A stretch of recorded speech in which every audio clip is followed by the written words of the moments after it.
آپ صلی اللہ علیہ وسلم نے فرمایا، جب جنتی جنت میں اور دوزخی دوزخ میں داخل ہو جائیں گے، اللہ پاک فرمائے گا، جس کے دل میں رائی کے دانے کے برابر بھی ایمان ہو، اس کو بھی دوزخ سے نکال لو۔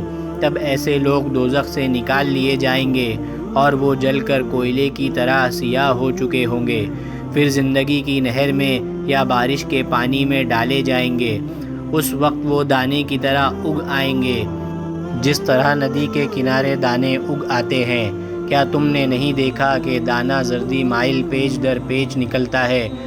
ابو بکر بن ابی شیبہ نیز محمد بن مثنیٰ اور ابن بشار نے کہا، ہم سے محمد بن جعفر یعنی غندر نے شعبہ سے حدیث بیان کی، انہوں نے منصور سے، انہوں نے ربیع بن حراش سے روایت کی کہ انہوں نے حضرت علی رضی اللہ عنہ سے سنا، جب وہ خطبہ دے رہے تھے، کہا، رسول اللہ صلی اللہ علیہ وسلم نے فرمایا، مجھ پر جھوٹ نہ بولو، بلا شبہ جس نے مجھ پر جھوٹ بولا وہ جہنم میں داخل ہوگا۔